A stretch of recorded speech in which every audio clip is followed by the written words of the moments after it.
joined by two very interesting people. I've got Alice Mary Higgins, an independent senator who was one of the original sponsors of Ireland's Occupied Territories Bill.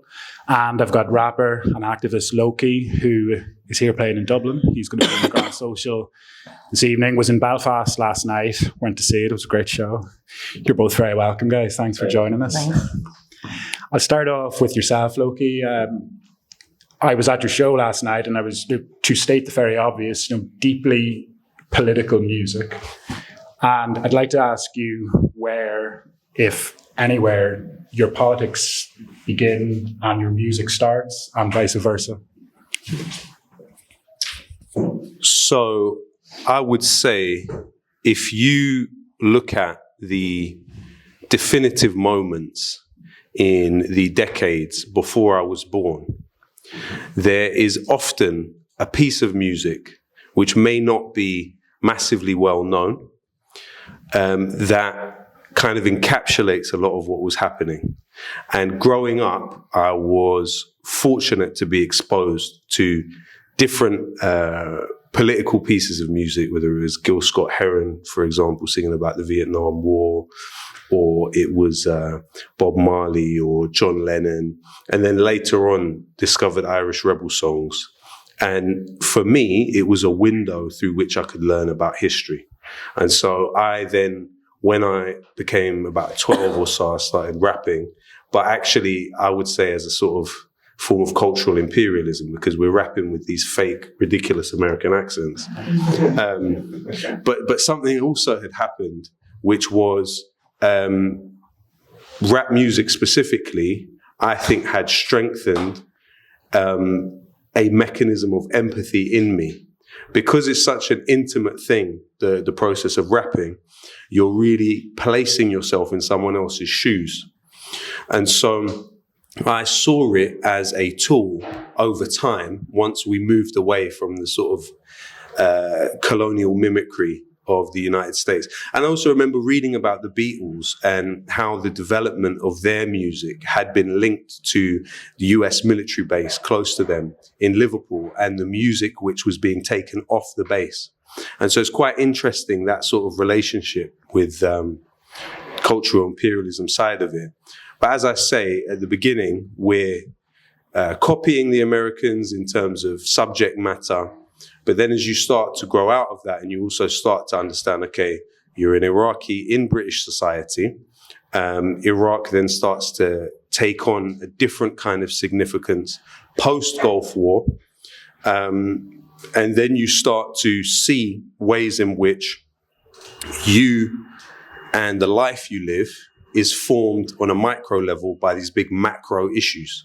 And so in a way, music gave me an opportunity to speak from the micro to the macro issue and kind of try and solve some of these issues, try and confront some of these issues, try and fight in ways that didn't feel immediately available to me then. And also challenge the kind of rigid political system that existed, because they have great PR about what the society is, and they have mantras which people will repeat ad nauseum about what the society is, but then you're living something different and you're seeing something different. And then you look at, say, the experience of Grenfell, for example. This is on my doorstep, 72 of my neighbors killed by US construction company.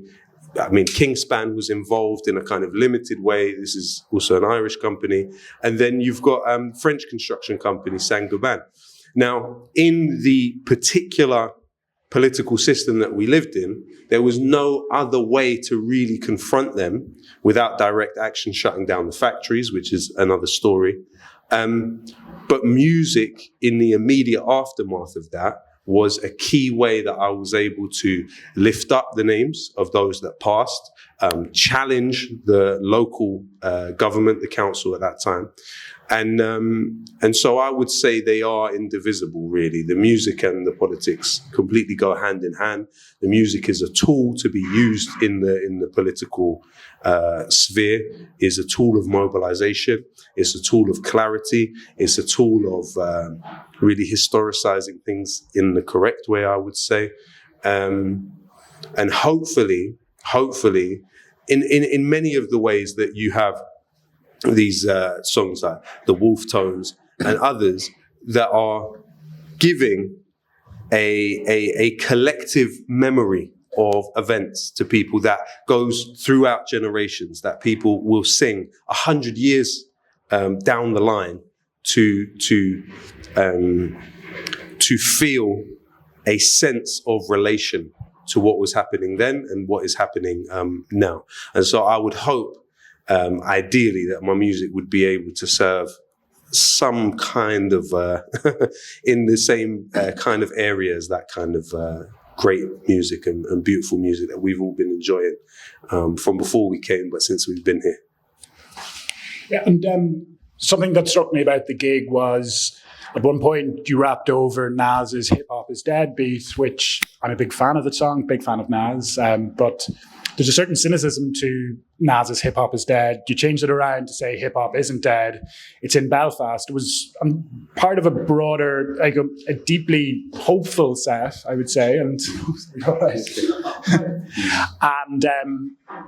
that line in "Hand on Your Gun," where you dedicated it to the Raytheon Nine, absolute icons of the Irish anti-war movement. And I'm wondering, how do you locate people like the Raytheon Nine and their resistance against the war machine, and the way that you spoke about them so hopefully, along with activists in Britain and also activists across the world? Well, I mean, I was very, very fortunate that when I came here in 2022, a friend of mine said, "I want to take you to Derry." I go to Derry and I am brought into the room and introduced to Eamon McCann and Gary Donnelly, who are waiting there. And I didn't know that I was going to meet two of the Raytheon Nine. Their example in terms of success, in terms of being able to go from the accused to the accusers within the courtroom and then effect clear objectives that are in line with how you can beat this war machine, went on to inspire the launch of movements in England without a doubt.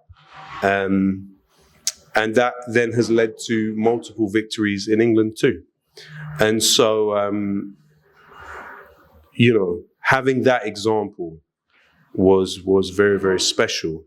And absolutely, how could I speak about an issue like the arms trade and not mention the Raytheon Nine on a song like that? So and that song's 15 years old, and it's fortunate. I feel fortunate that people still listen to the song even now, and so it's kind of entwined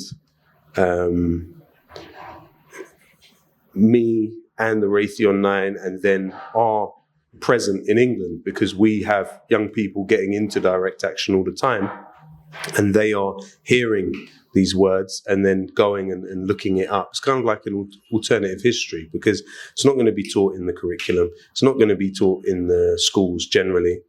And then also the relation to what is happening in the Middle East, further than just the big diplomatic conferences and the meetings and the handshakes that we're kind of by default trained to think is where politics happens. Which it does happen there, obviously, but it also happens on those smaller levels. People with the massive, horrific destruction in the genocide in Gaza. It's very often that you'll hear people say, well, what can we do? And literally the Raytheon Nine showed us with their hands what they can do. And, you've seen the consequences.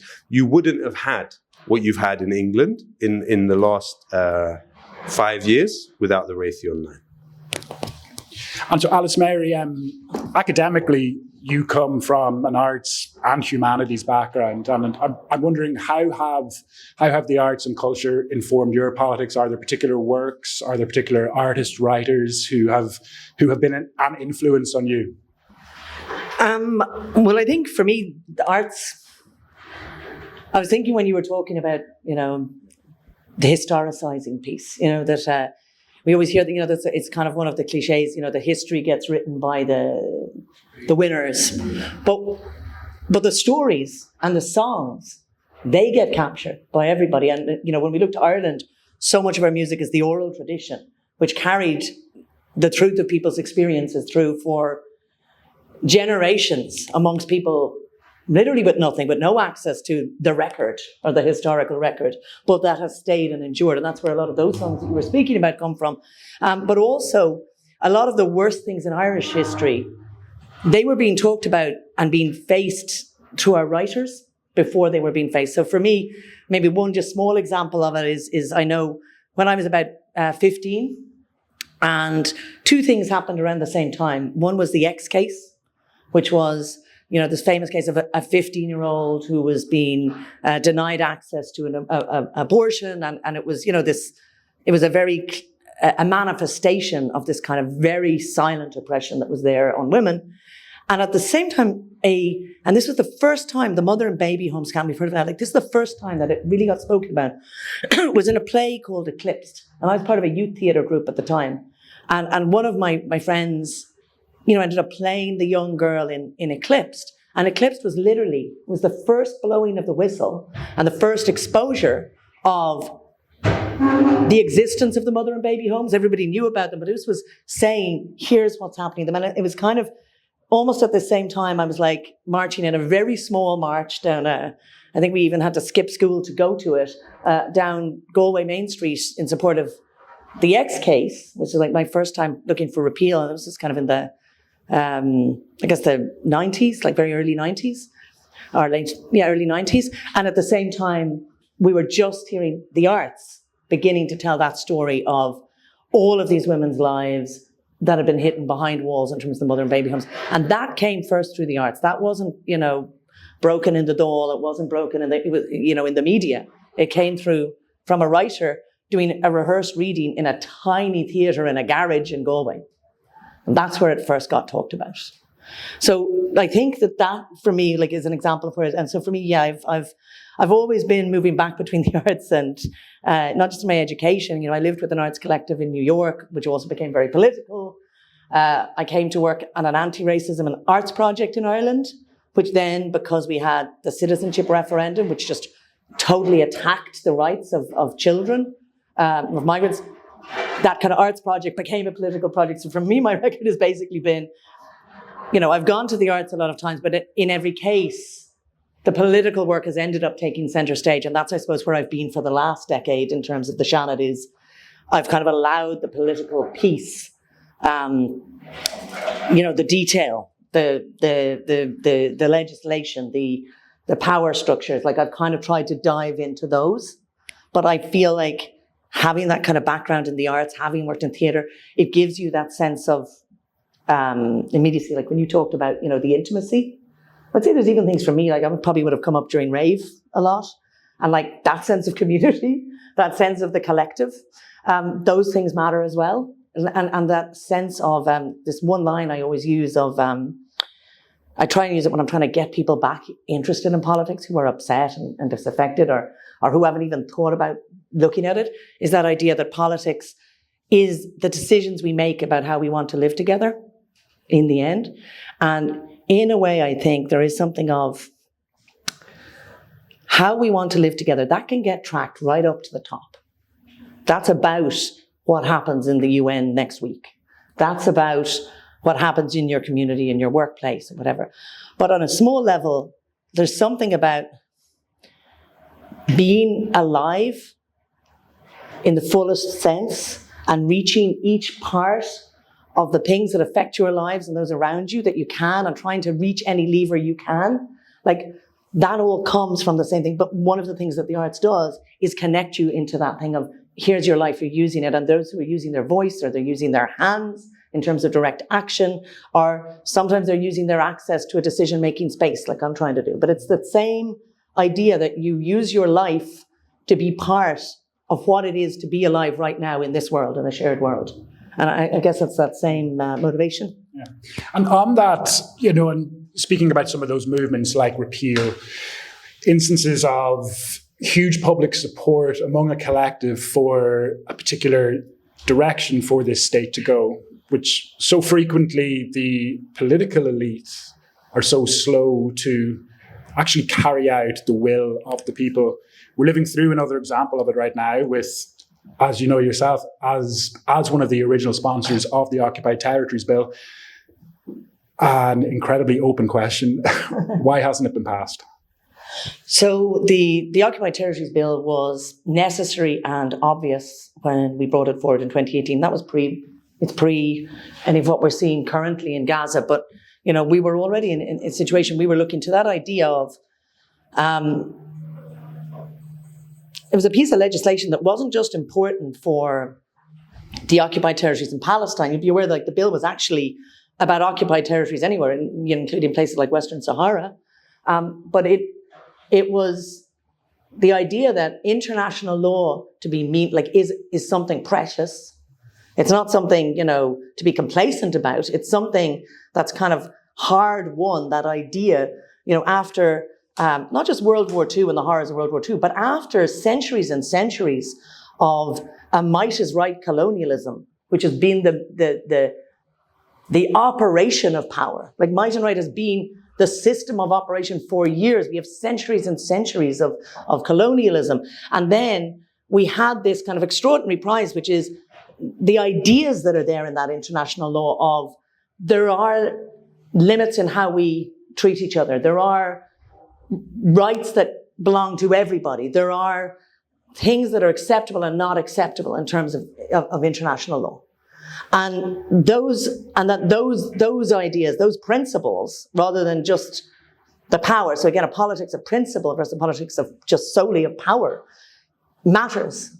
And that Ireland as a small country should be championing it. So it came from, you know, Francis Black, of course, you know, has been like, as a, you know, another, you know, who introduced the bill, and I was happy to support her in it. Coming from her experience from the West Bank, from looking at Gaza, all of that, but also coming from that idea of, like, if you don't start standing up for international law, if you don't start standing up for it, then it loses its effect, and we move, and which is what we've seen now. Like, there is a huge question to be asked of, if the world had been acting in any meaningful way around holding Israel to account under international law, around rather than not just turning a blind eye, but actually helping embed the systems of inequality, of illegal occupation, helping to make them financially rich and rewarded, helping to tying our own economic and profiteering systems into that occupation. If we'd been using those years to instead assert international law, then it could have made it, I think it would have been a different climate now. Where the government are at, so where things are at. The bill, they know the public want it. They've always been not opposing it, but delaying it. They told us there was legal obstacles. There are no legal obstacles. The legal advice has been completely clearly on our side. We published our legal advice. They never published their legal advice. And again, then we saw, crucially, the International Court of Justice advisory opinion that came out in July 2024, and which says, like, the language is crystal clear. It says the obligation on states, not just not to trade, you know, it's not just a negative, like, don't do the bad thing, but an obligation to prevent trade and investment relations that contribute to the illegal situation in the occupied territories, the illegal situation created by Israel in the occupied territories. So, like, that language is crystal clear. So then the government kind of had used that as a moment to say, okay, now we acknowledge that the context is different. But it's important to say that advisory opinion wasn't new law. It was just interpreting the law that was already there since 2018. And basically saying, it turns out they were right. It turns out, you know, we could have acted in 2018. But then the government said they were going to act. Now we're seeing this kind of hedging where they're talking about goods. So it's really, this is the piece at the moment. They're kind of using this language of, we're going to work on goods, and they're also doing a little bit of a go slow with the idea of this is creating a climate. Slovenia has passed us out. They've already acted. Spain have already acted. But trade is not just goods. Trade is goods and services. And investment, by the way, which is also committed, investment is the kind of horrific profiteering and speculation on war and the idea that profits will flow from a war that we see in the sale of bonds, which Ireland has also been facilitating through the central bank. So like, there isn't a thorough delivery of it. And I think there's this idea of, if we do just enough, if we can say that we're passing this version of it, this idea that it's gestural. And it's not gestural. It is the basics. Again, it's not even a sanction, which of course we should have sanctions. It's simply compliance. It's like about not being complicit in the illegality, not being complicit in the genocide. That's like the basics point. So again, there's a little bit of a go slow. There's an idea of it's a kind of a flag you can wave but not move forward on. And there's also definitely, there has been this idea that we'll slip it through on a minimal basis and not tackle services. So again, just to say, I want to acknowledge the Foreign Affairs Committee, all of them across all parties have called for services to be included because that's what the law requires. But also, tackling services means tackling some of the tech companies and tackling some of the big actors. And I think that's where a reluctance kicks in. And that's the same thing when I separately brought the arms embargo bill, which is another bill that I brought around arms and dual-use goods. That, dual use, which we mean like the goods that are part of the technology of war. Then again, I think there was a little bit of an unwillingness to confront that issue. And that is something that needs to be faced up to.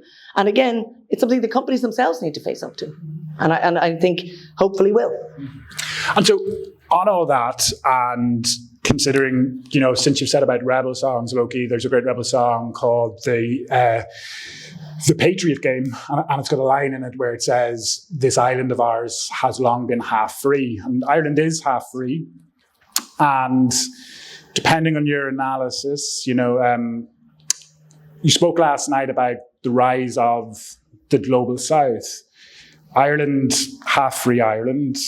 Some would say post-colonial, others would say, still colonized. Ireland, in some regards, straddles that line a little bit. We have a political elite who are quite happy to, in some instances, facilitate, enable, or just turn a blind eye to imperialism. Considering what you said last night, and considering a country like Ireland, but also other countries in the global south, where do you see the kind of emancipation that you spoke of last night coming from?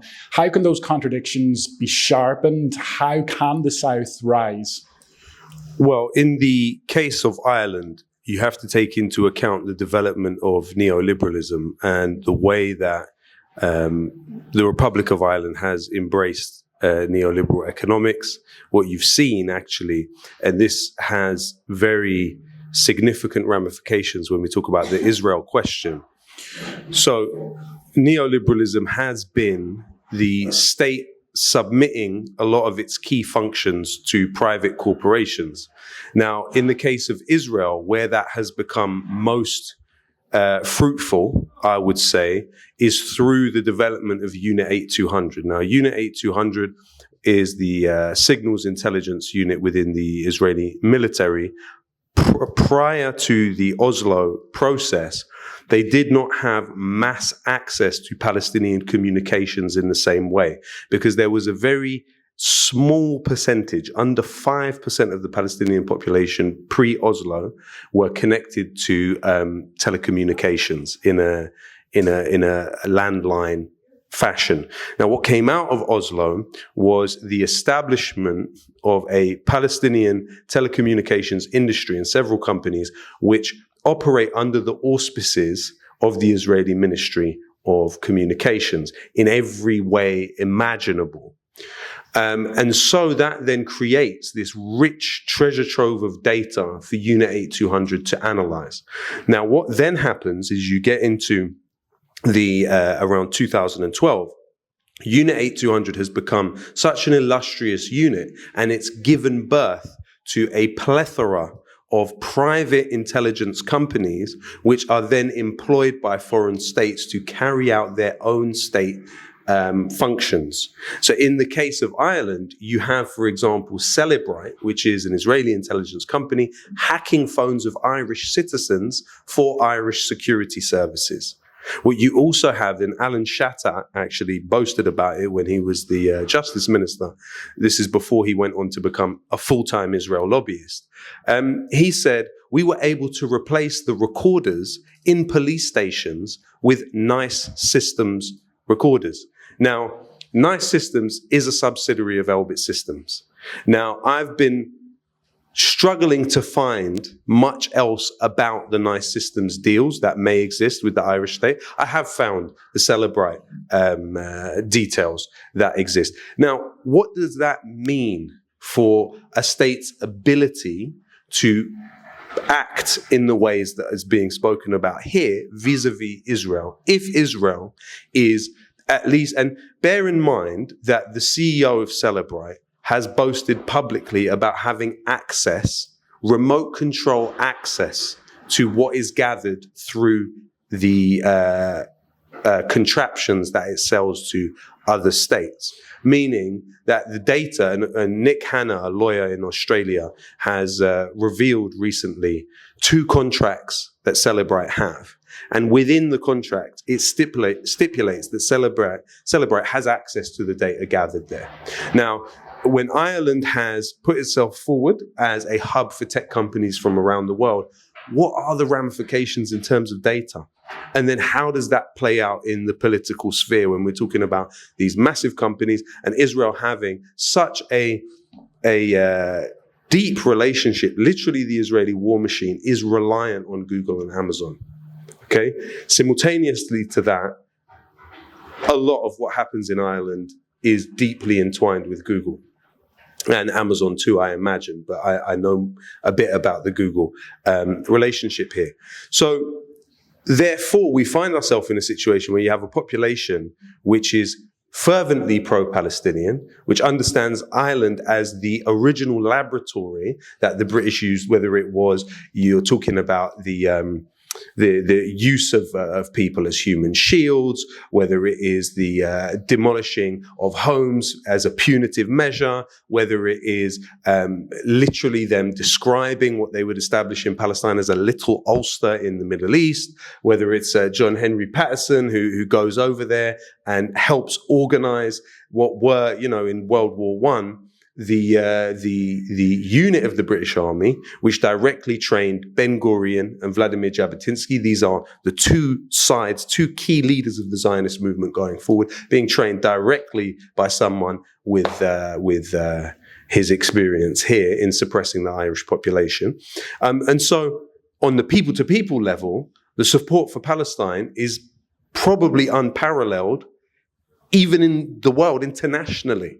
Even talking about in comparison to neighboring countries where Arabic language is the spoken language, where a large percentage of the population are Palestinian, people to people, Ireland could be more pro-Palestinian than those countries in some ways, societally.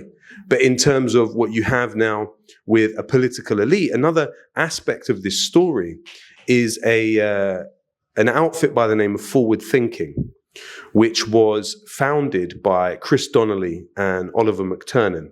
Now, Chris Donnelly, formerly of British military intelligence, Oliver McTurnan, a priest, but somebody who has done on and off freelance work for NATO.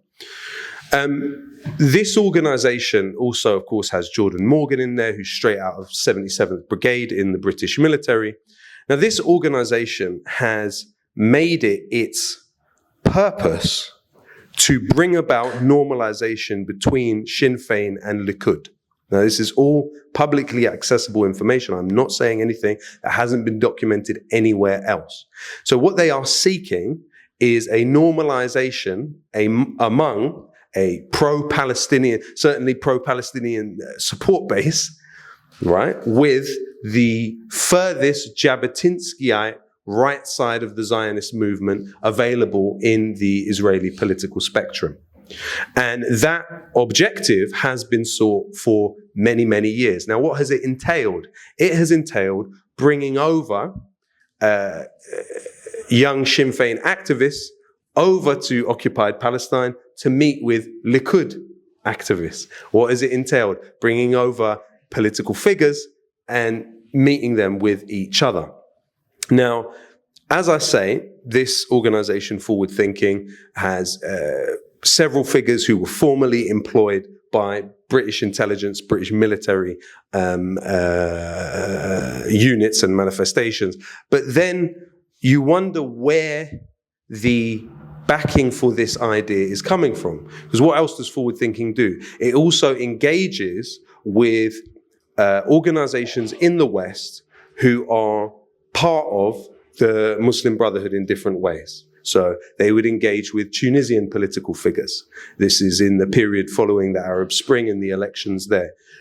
What it's about, in my personal estimation, is paving the way for normalization among what are identified by Israel as hard to reach populations. So political parties that are outside the fold of normalization with Israel being engaged. And in fact, the Roy Institute, which is a key Israeli think tank, put it this way. It said, delegitimizers, so it split those that support Palestine into two categories, delegitimizers and criticizers. It said delegitimizers should be targeted with cancellation in every way possible. You shut down their events, you put out the anti-Semitism smear, you push that out through proxies, like the Board of Deputies, which in its own trustees report has stated it has a close working relationship with the Israeli embassy. But then there is a different policy for criticizers. Criticizers, according to the Roy Institute, should be targeted by what they call strategic engagement programs. And so by my personal estimation, I would say that Forward Thinking operates as a strategic engagement program, targeting, like in this case, Sinn Féin, but in other cases, organizations that are part of the general Muslim Brotherhood ecosystem, and trying to nudge them towards this, and in some cases more than nudge them, towards normalization.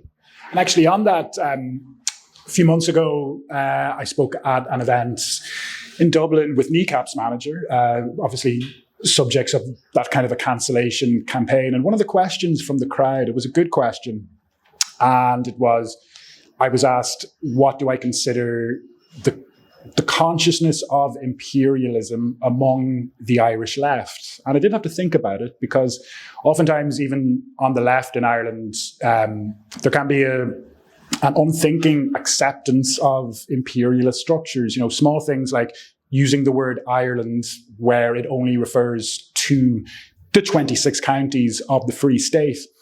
Also, some of the rhetoric around a supposed two-state solution in Israel, something that supposedly in Ireland we oppose our own two-state solution because we're looking to reunify this country. There can be a kind of an unthinking acceptance of that. So I kind of said that, look, short version is we could be better. And I'm wondering, what is your feeling on the consciousness of imperialism among the English left? And how does the English left consider, look, I'll hold the hands up and say, I think they're pretty bad about the colonization of Ireland, for one example. But how do you consider the consciousness, the real consciousness of imperialism? I'm going to give you an honest answer. I believe that the trade unions in England have, and this is my personal opinion, have operated as an extension of the state, at the very least, since the Special Demonstration Squad of the 60s. Now, what I mean by that is the TUC today, the Trade Unions Congress, still has a huge amount of shares in BAE Systems, for example. Another example, whether it is GMB, Unite the Union, Unison, almost all of them have had their members vote unanimously for BDS over a decade ago. That has not been applied. Why, in the English context, and we're just talking about Palestine at this point, where it's the most naked and apparent, why has there not even been whispers of a general strike over Palestine? There just hasn't. So I'll be honest with you, I think what you have is not a left. You have a left-ish McCarthyism. You have and I'll be honest with you again. I believe that ultimately, functionally speaking, Corbynism was a turbocharge to that McCarthyism. When we talk about Special Demonstration Squad, what was it? It was the infiltration of over 1,000 political groups. So bear in mind, there isn't 1,000 left groups in England.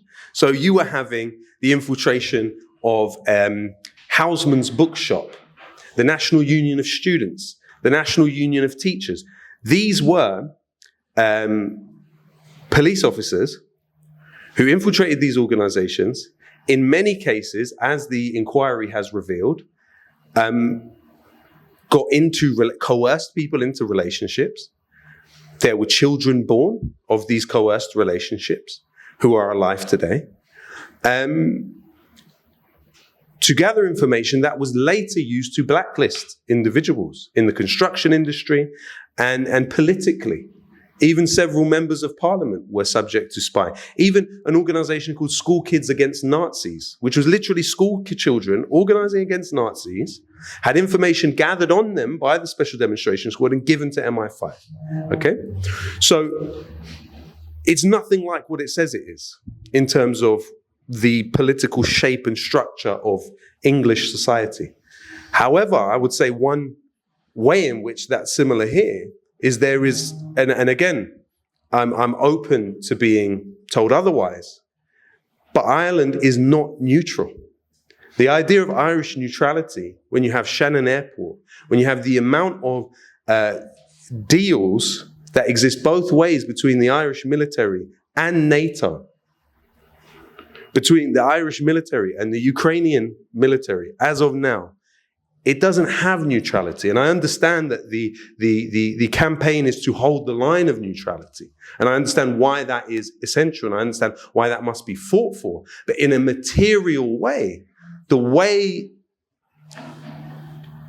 things have been shaped militarily means that a lot of different deals have been made in the name of people here that I think more and more information will fall out over the years and become apparent. But Shannon Airport, there are some that are of the position that the US military has had some in the sort of chain of supply around what's happening in Gaza, that Shannon Airport has had some type of pass-through role for the US military. There are those that make that assertion. I don't know that that is the case. But these are big questions that need to be asked. How is it we're in a situation now where, and Ireland's not alone in this. China, for example, diplomatically has not diplomatically, I would say in terms of public pronouncements, has a great position on what's happening in Gaza. Very forthright, very, very clear. In the beginning, China was, according to the Israelis, operating a sort of silent sanctions on dual-use civil and military exports. However, now China is the largest trade partner of Israel. It's overtaken the United States in the latter part of the genocide. But Ireland is still in the top 5 trade partners with Israel. There needs to be, in my personal opinion, as much as possible, a materialist analysis of what exactly our governments are doing beyond the public pronouncements, because often the public pronouncements are simply about PR and perception management. And on this case of the recognition of a Palestinian state, again, this would be a very controversial thing to say. I believe that UK recognition of a Palestinian state is a continuation of the war and not a cessation of it. And I'll tell you why I have that position. That is because what they are attempting to do is impose on 22% of Palestine, which includes over 500,000 Israeli settlers within that 22%, is a corrupt, traitorous, Palestinian Authority, which is anti-armed resistance, which has killed Palestinian, not only resistance fighters, it's killed their family members in custody, it's even killed Palestinian children in Jenin. Now, the Palestinian Authority, I would say, practices a kind of Buffalo Bill syndrome. So Buffalo Bill, the killer in The Silence of the Lambs, would take the skin of his victims and wear it. That's what the Palestinian Authority does. It wears the skin of its victims. And it's been able to get a free run across the world to stand and posture on the top of the Palestinians it kills. Now, what this move from the UK government is, and I think if people are not necessarily completely acquainted with the extent of the role of the British government in this outsourcing relationship with Israel. This is the problem with the trilateral security arrangement that is between Britain and the United States and Israel, is that they outsource things to each other.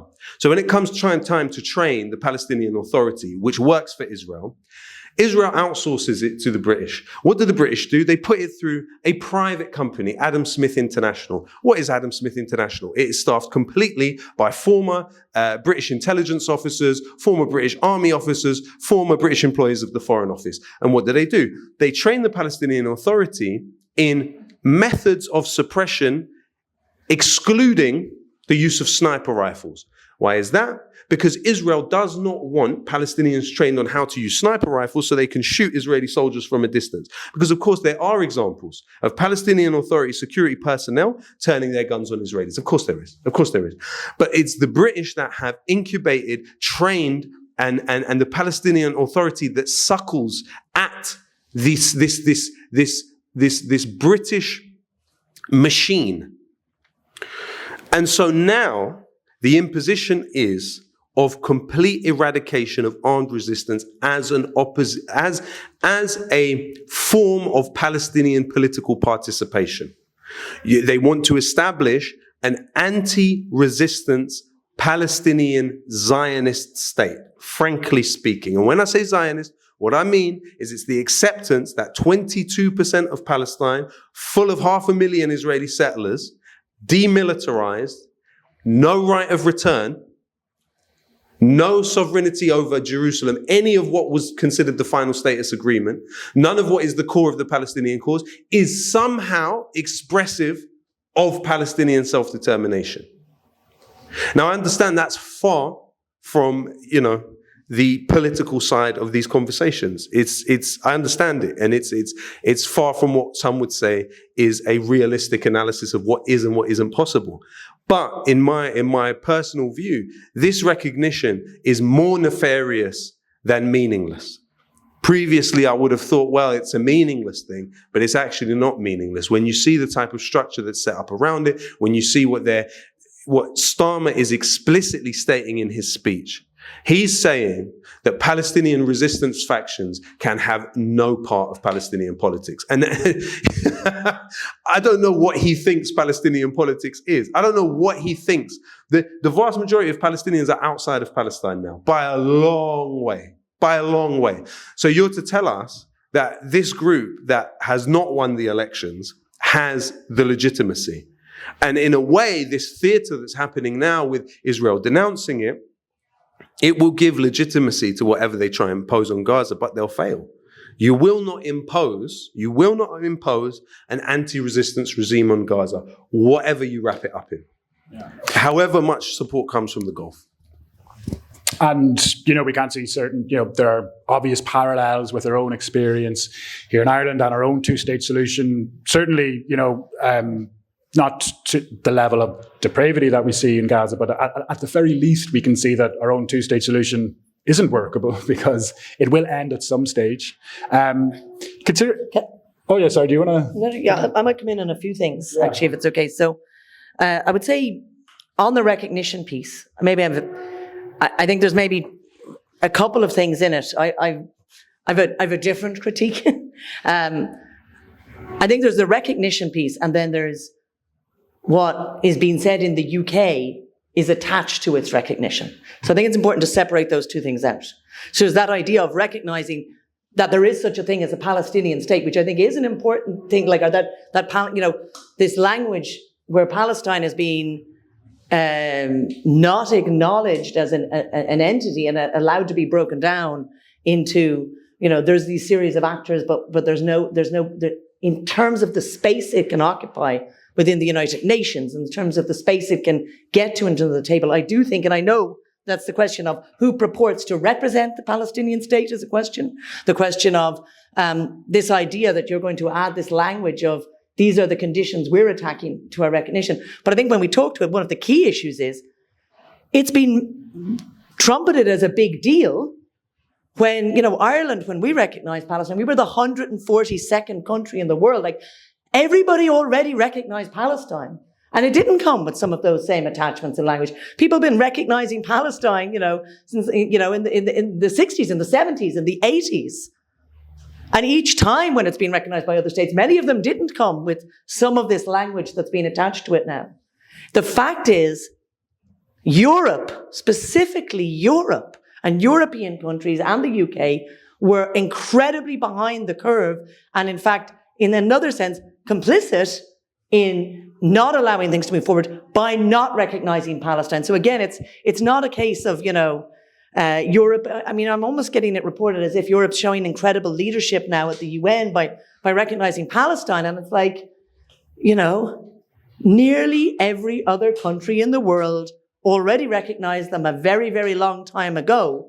So you don't get to either get credit for this or set out a set of attachments to what actually recognition means, because some of the other countries who've recognized Palestine have as much or more of indeed far more credibility when having that discussion. And of course, the Palestinians themselves have the ultimate credibility in terms of what they set out for, what being a state means for them.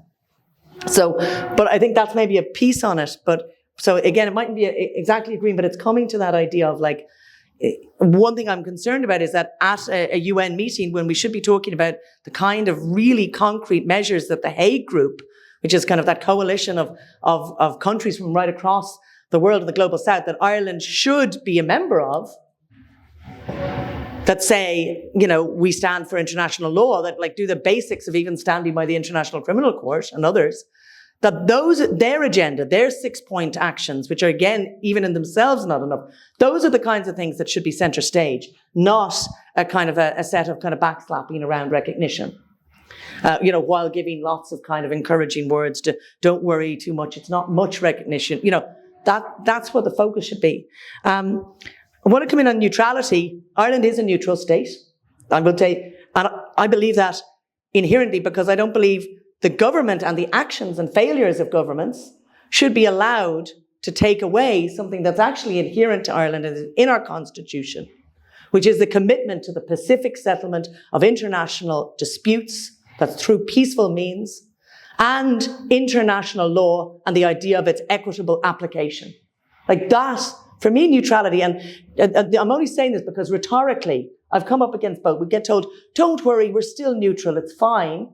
And then we get told, which is kind of the complacency argument. And then you come up against the cynicism, which is, sure, we're not neutral anyway. And both of those are used as arguments to say, let's not have a difficult discussion about the many ways we are failing to live up to our neutrality and the way our neutrality is being compromised actively by greed and by political posturing and positioning. And I say that I've been sat through the Defence Committee and the attempts to erode our triple lock and all of that. And some of the rhetoric we used to get, which is, we're neutral, but we're not neutral on this. And they would say, we're neutral, but we're not neutral on which. For me, neutrality on a core level is the idea, it's not a matter of you don't care or you're not involved. It's the idea of you believe that the same laws need to apply to everybody. I think it was a line from Micheál Martin, we're not neutral on the International Criminal Court. And so I was like, no, you actually do need to be neutral on the International Criminal Court, because otherwise you'll only apply it to some people and not to others. So that's actually around being neutral, is standing for that idea. And again, this is crucial. And this is the thing.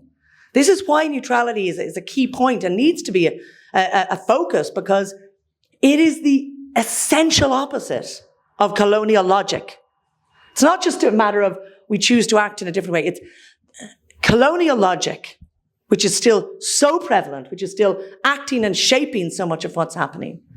The idea of that might is right, you take what you can, it's the politics of power. That idea, in terms of a logic, that, for example, you engage in military action, you do not engage in military action for interests. You do not engage in the service of interests and apply the military power or actions of your state in those purposes. And that's the key. It's the interests bit. And that's when you get rid of neutrality, what starts coming in, is that you start saying, and I remember this moment at the Future of Europe. I was part of one of the 4 parliamentarians from Ireland who went to the Future of Europe, met citizens from all over Europe who are amazing, who actually care about the same basic things about life, about decency in many cases. But they were talking about wanting Europe to be good, wanting it to be decent, wanting to, have fundamental rights. That's something that mattered to them, and to share fundamental rights. But then the powers that were there, the institutions who were there as part of the future, they kept saying, they were being told, we want Europe to be good, and they're saying, you want Europe to be strong. And I remember the moment when the speech said, we need to have a Europe that's strong, not just for European values, but for European interests. And that crunch comes into something that I think it ties into, you're right, I believe a lot, I have a lot of time for philosophy and for the ideas and tracking those. But the material analysis is crucial here. And that's what was being mentioned in terms of the flow of money and the flow of arms and the points where those are intersecting is crucial right now. Because when that doesn't get teased out, you embed yourselves further and further. And it's not just the case that there's how Shannon, we know, the ditch has reported, we know that there are overflights carrying weapons. We know that Lufthansa and FedEx, the companies been named, who are carrying weapons directly to be used directly by Israel, and that will be used in Gaza. We know that the money raised through the bonds approved by our central bank, the prospectus from Israel, the offering to bondholders, which didn't mention the International Court of Justice ruling at all. Again, they told us the standard was completeness, which will be paid back to bondholders. And this is a crucial point of this, which will be where the bondholders will be paid back from revenue illegally taken from the occupied territories, because it's a line in their budget, pay back the bondholders. And that budget includes the money stolen from the West Bank and elsewhere. So, that facilitation, we know that money is being used in relation to the genocide. And we know, these are concrete facts in terms of Ireland's involvement. And we know, and this is crucial, that I have the figures here, but the key thing is we went from about 10 million in exports of dual-use goods in 2022. Dual-use goods, it just sounds so soft. The goods which in materials which can be used to kill. 10 million in 2022. It's been over 97 million in those exports since October 2023. That is a massive increase in the technologies of war. And like I say, we heard yesterday in the Foreign Affairs Committee from UNRWA about the tanks, the robot tanks, which are literally mowing down entire neighborhoods right now in Gaza. And we know about the kinds of technologies, the Hello Daddy and Lavender, all of these ones that track people and say, oh, he's arrived home now, let's kill them all in that household, the moment that is the signal, the algorithms of death. So those are really concrete material points that need to be tracked. And again, it's so important that the rhetoric and the symbolism doesn't stop the tracking of those things. And we have tools, and the public are clean on it.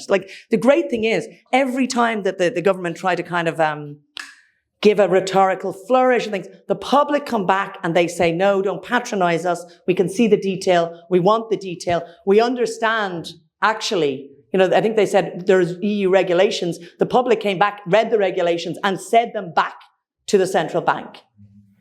They told us, the law is complicated. The public understand the law from the International Court of Justice much clearer and much earlier than the government understood it. So these elements are here. But the reason I want to come back is there is something about that embedding. You know what you described in terms of the technologies getting embedded. We need to be really wary that we're at, I think, a point now where, on the one hand, I think in Europe, there's an attempt to kind of wash off some of the blood that is on the hands of leaders in Europe for failing to act, right? And there's gestures happening, and there's talk about the association agreement, ludicrous speeches of claiming a leadership from Ursula von der Leyen. But we are in danger of turbocharging the embeddedness, those threads, like dealing with that material thing. It's look about it's like getting out of Horizon, making sure we don't have, not Ireland leaving Horizon, but pressing for Israel to be out of it. And we need to start cutting the threads on cooperation in the technologies. But also, this is really important.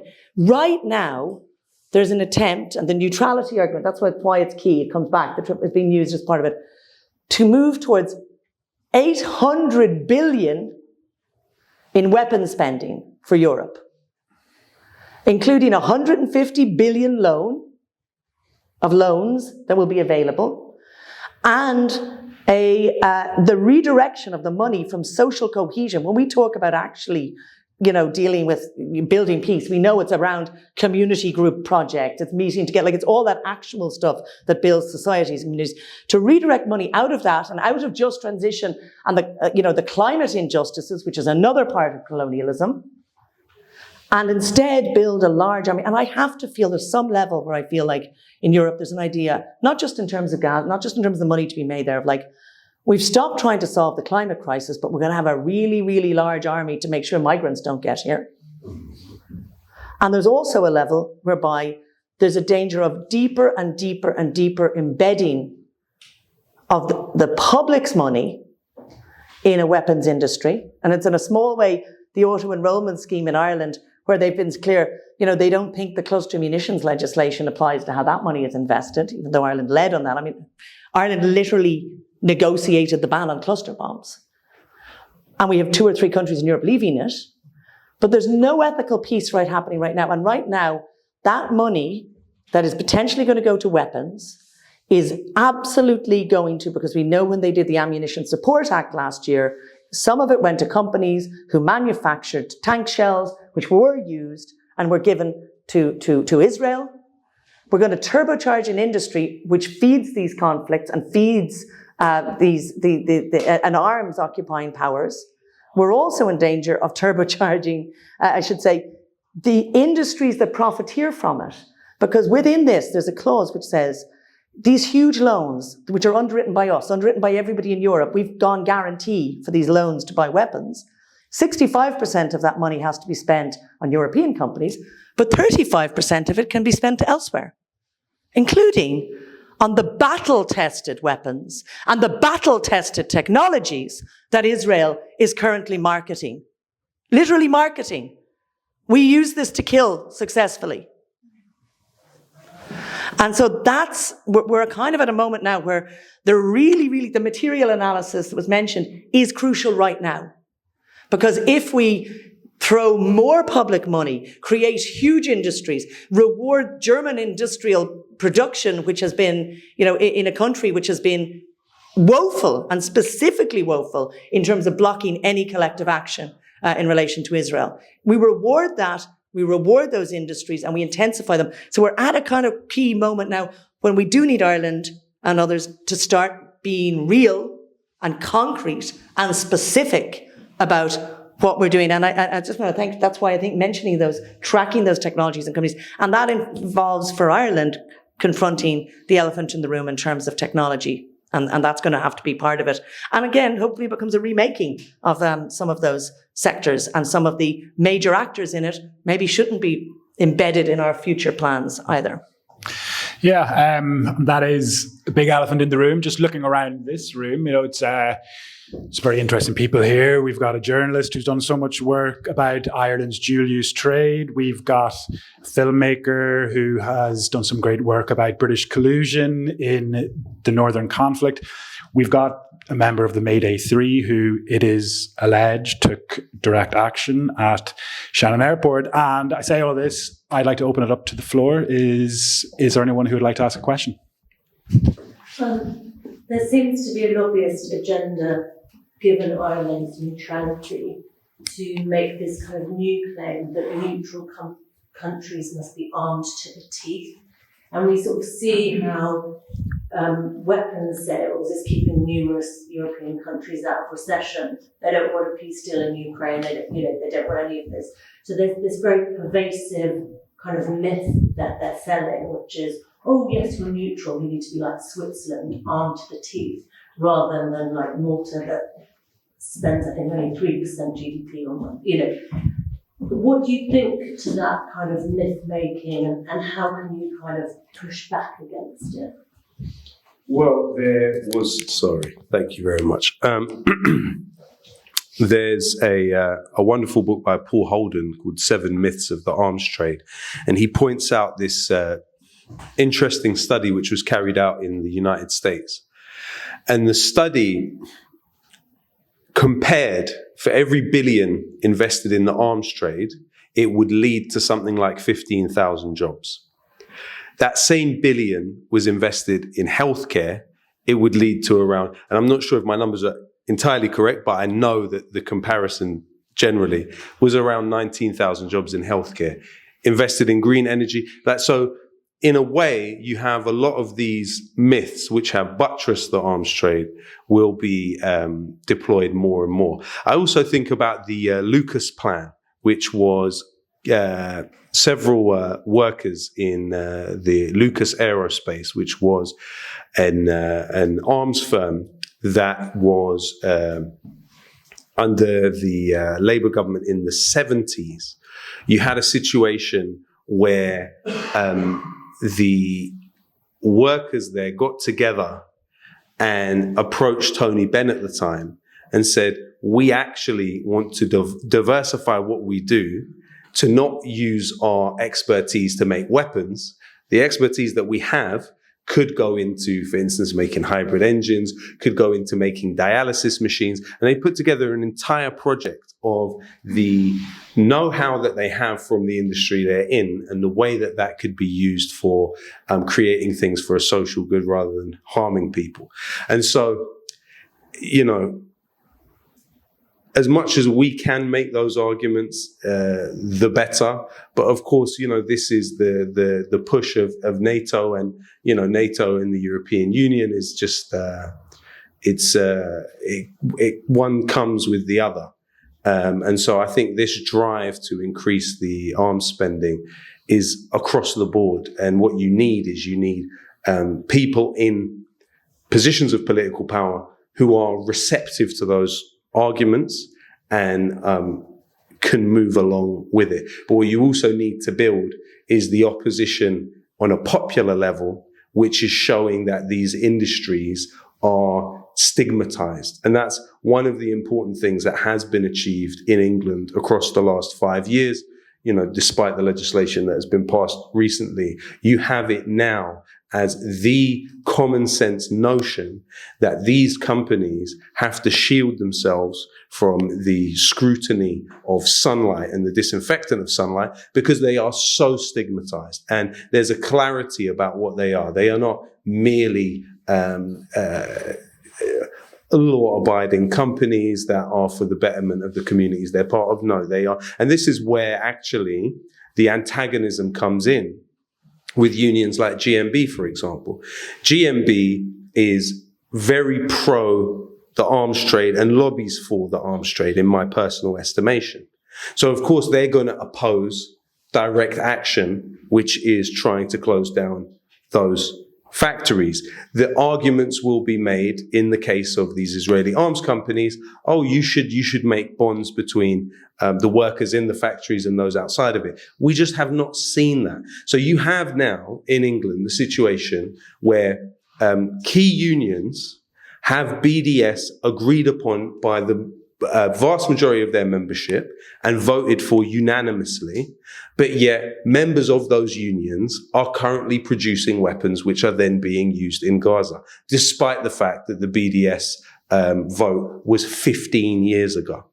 So I would say at this stage, we can't wait on an awakening like Lucas Aerospace employees in the 70s.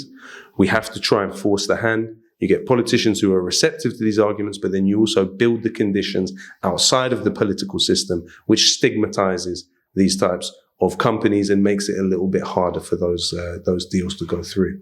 That's what I would say. Good stuff. Do we have anyone else who'd like to throw the hat in the ring? It's just more for Lowkey. What is your hope for the future of politics in England when you have people like George Galloway leading, Zach Bosky in the Green Party, Jeremy Corbyn and Sarah Sultana in your party? Do you feel confident that they will be able to form a left to fight against Zionism when people like Jeremy Corbyn have been criticised for not coming out against Zionism and saying that he opposes it straight out? I'm not optimistic. I personally view the political system there as so intransigent and adept at controlling people. I don't believe that the election in 2019 was fair. I don't believe that election was fair. I don't believe the last election was fair. I don't believe that the British establishment will allow, look at Harold Wilson, for example. So Harold Wilson was Prime Minister.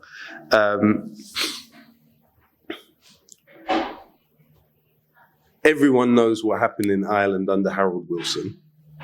Yet you still had, at that point, Colin Wallace of British military intelligence become aware of something called Operation Clockwork Orange, which was where MI5 were gathering dirt on the literal Prime Minister, Harold Wilson at the time. They were trying to concoct this story that he was a Russian agent. So these are the parameters of political possibility there. I mean, forget about Corbyn. You can't even get Harold Wilson acceptable to the British establishment. Some say maybe it was the refusal to send the British in a meaningful way to Vietnam. But he gifted Diego Garcia to the US. He did so many things. He did everything they could want him to do, but he just was not quite good enough. And they were pushing to overthrow him in that way. So you're not going to see that happen. And also, I'll be honest with you, there's been no contrition for what happened during those years. And I would take a bullet for Jeremy Corbyn to today. But the reality is that so many people were thrown to the wolves during that time. The best allies, Chris Williamson of the Shadow Cabinet, Mark Wadsworth, anti-racist campaigner going all the way back to Mandela, Stephen Lawrence, Ken Livingstone, a giant of the left in England, thrown to the wolves. Why was Ken Livingstone thrown to the wolves? Because he stated a simple historical fact, which is that for a particular period of history, the Zionist movement had relations with the Nazi government in Germany. The Havara Agreement is a historical fact. It was whereby the Nazi government agreed with the Zionist movement to move 50,000 German Jews to Palestine. Yes, the person that was responsible for negotiating that deal on the side of the Zionist movement was assassinated when he came back to occupied Palestine. We're not saying it wasn't controversial. The Stern Gang, one of the key Zionist terrorist groups, wrote a letter. Again, this is a historical fact. Wrote a letter to the Nazi government in 1941 saying they would join the war on the side of the Nazis against the British. Ken Livingstone stated just a simple historical fact and was absolutely hung, drawn, and quartered for what he did by the infrastructure that still exists today around Jeremy. It's a fact. People are still there. And they are now saying that they should be in charge of this insurgent force against... It's not going to happen. I'm sorry, it's not going to happen. And as long as you have also the trade unions in the position that they are in, which is functionally pro-war, lip service, anti-war-ish, functionally pro-Israel, lip service, pro-Palestinian, probably 22% kind of pro-Palestinian, you're not going to get anywhere. And also, you also have to remember that any of the kind of dynamics that we mentioned happening in Ireland are far sharper in England, I would say, as far as you literally have the data for the Ministry of Defence, the Home Office, the NHS handled by Oracle. Now, Oracle is a company that came out immediately on October 7th saying, we are assisting Israel in everything it needs in the campaign in Gaza. It is headed by Larry Ellison. Larry Ellison is the largest donor to the Friends of the IDF in the history of the organization. Yeah? He offered Netanyahu the directorship of the company. So the company which handles all of the key data in the British state, Ministry of Defence, the Foreign Office, is literally headed, is a company that offered Netanyahu its directorship.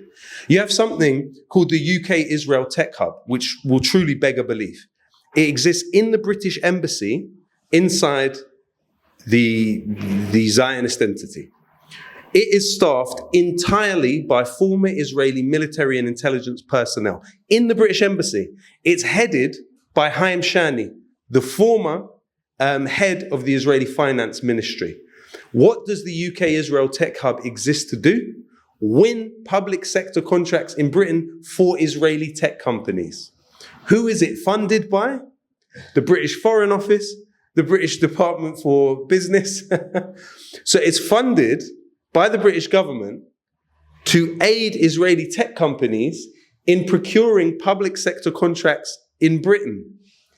The head of it, Haim Shani, was also simultaneously the head of Celebrite, which is the company that has the phone hacking contract for the British police, who was then also the head of Nice Systems, which also has numerous deals with the British police.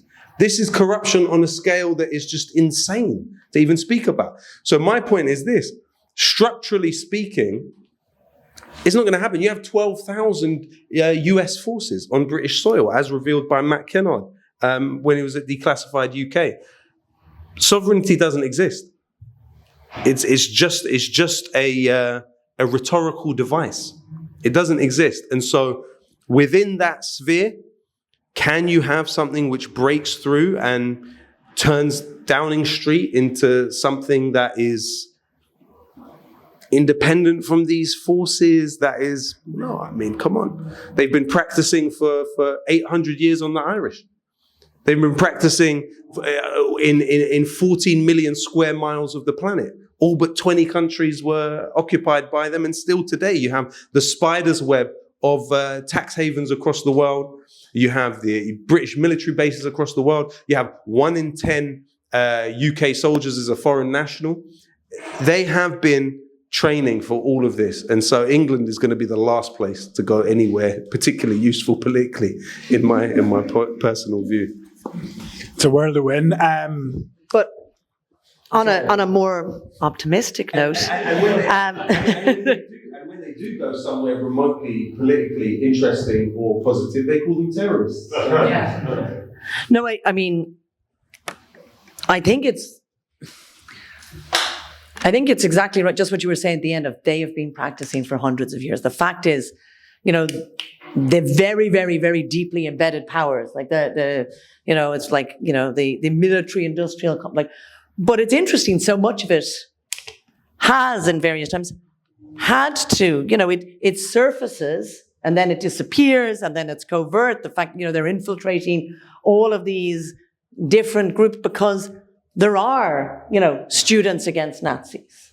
There are groups that are forming and bookshops that are forming. There are things that are happening which are absolutely getting tackled. But there is something whereby we also can't concede the small pieces of, like this is what I always say of like democracy. I think like democracy is still nascent. Like European countries are only barely getting a slight handle on some democracy because, they were partial democracies for most of their history, where they had colonies, where they had whole loads of people who did not have any say or representation or any voice or any part in the decisions around their lives. And, they also, that's where we see the huge disenfranchisement of migrants and the, huge waves of deeper and deeper, racism being used as a tool of disenfranchisement everywhere as well, is also part of that colonial piece and the not coming to the point of sharing power and power being actually accessible or reachable by everyone. But the point is, some parts of power, some points of power are more reachable by more people now than a century ago. We are talking about this huge industrial complex. But, we had the East India Company. It was all above. It was, celebrated and all fully open in the past. So, I know that, the UK, more of the detail of the individuals of what is happening. But I would say, internationally, there's that whole part of the world that was colonized. That reach that you were talking about, they still have their tendrils. The water companies still try to control the water contracts in countries where the French water companies in former French colonies, all of that. But we are seeing little pushbacks around the world, and it's coming actually in the climate space a lot. We see the Caribbean countries that are calling themselves republics now and are actually breaking and saying republics, and who are saying we want reparations, by the way, not just for climate, but for slavery. And we are seeing the former French colonies who are saying, we want our gold back. And we want your troops out. And we are seeing that huge swathe of the world where all of these powers have been operating, and they still have their tools of operation, and they still control the contracts. We are seeing pushbacks around the world. And we see the Hague Group being the most meaningful voice happening right now at the UN, and there's no European countries in there. And Ireland is one of the countries, one of the only country, because I think this is, we often, will you condemn terrorism, and will you, a question should be, will you condemn colonialism? And that should be asked early in a lot of interviews with a lot of people. But Ireland is the country that has had that deep, deep trialing and experimenting of colonialism upon us, right down to the let them starve. And Ireland can be and should be something of a bridge to that rest of the world, because I think the global, and I don't think this is understood. The money's still there, the power is still there, the contracts are still there, but a certain penny dropped during COVID, when European countries decided to let the world die rather than share the vaccines. And during these climate talks, where they see that the plans are for the survival of some, but not all. And in the horrendous failure to apply international law, which belongs to everybody, to their friends, and to their business partners. There is, I think, within the global south and within the formerly colonized parts of the world, more of a determination and a new wave of determination, and young people, the youth of the world, who are pushing back in many cases. And it's really hard because it struggles and there's conflict and the war and it's against increasingly awful material circumstances in terms of conflict and climate. But there is a pushback that is there. And Ireland can choose if it's going to position itself as a country that is a link in to the truth of colonialism and to the truth of what an actual collective survival on the planet looks like versus what a small fortress squeezing of the last drops of blood from an old greedy model looks like. Like Ireland is a country that's particularly positioned. It doesn't look like it now when we try to get anything done, and anything done feels so hard. But I would say, going into the next mission, we should not underestimate the fact that there are points of power that can be reached by more people than at other points in history. And so, you know, as the Ursula Le Guin, you know, to go back to the arts, but, you know, the power of kings seemed completely unchallengeable, you know, that idea. But similarly with capitalism and with the power structures around it, it is challengeable. And there's small tools, and there are tools at hand, and there are many, many more people than those in this room or even in Europe. And I think making ourselves relevant and connected to those struggles. I don't think any one country just blooming through its own political systems is going to be able to make that shift. It is around global movement, and it is around taking each point of power and each space of decision making and not allowing it to be ceded to companies, and tracking where each decision has been made that's affecting our lives, and demanding accountability from those who are still ultimately voted in some countries, in some places. So anyway, that's maybe a more optimistic note. We'll go for one last question, and then... Okay, great to see you in Dublin. Thank you. The question I have is this. It's hard enough to get things changed normally, ordinarily, as we just heard. And while there is great scope for messaging abroad with Twitter and whatnot, the fact is here in Ireland that most of our media are either owned or controlled by British, Belgian, German owners who have not got our interests in heart. I would like to hear your advice on how we can deal with that sort of thing. I mean, I'm not necessarily in a position to give any useful advice on that because, of course, in England we have a similarly malignant situation.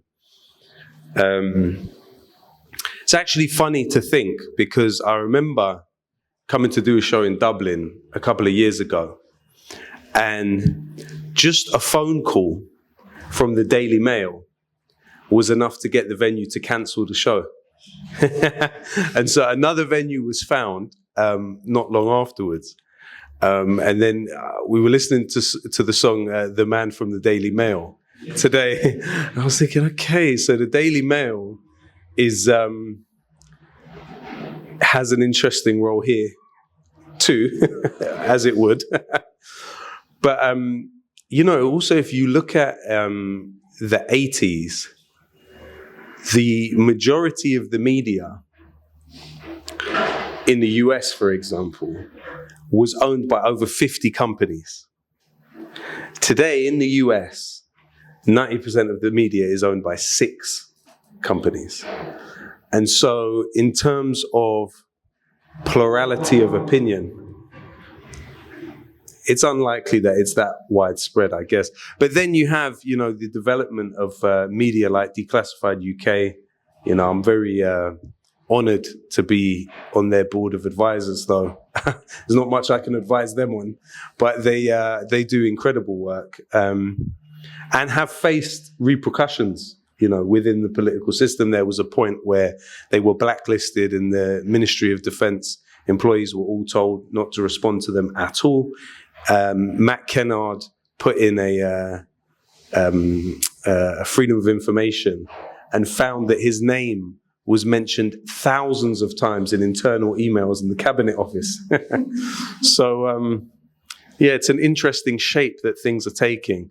I think really, ultimately, building community and being able to organize person to person can bypass a lot of that stuff.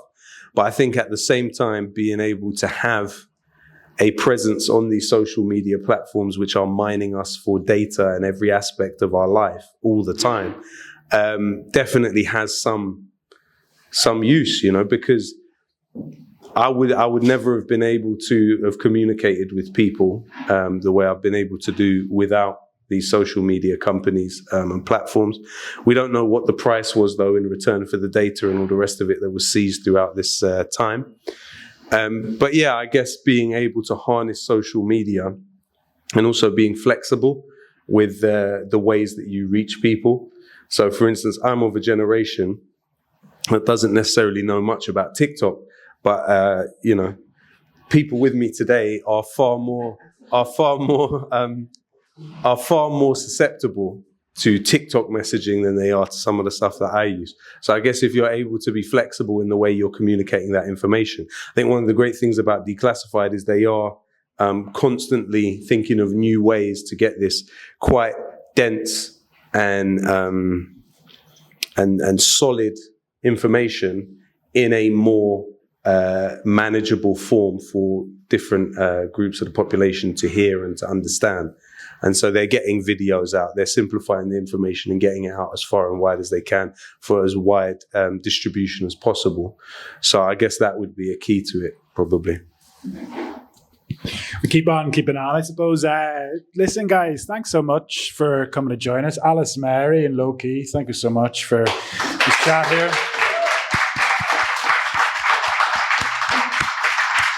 Lowkey's playing Grand Social this evening. Get down and see him, and keep us in mind here. This bookshop will be hopefully look a bit different around November-ish kind of time, and hopefully more of this kind of crack. Thanks again.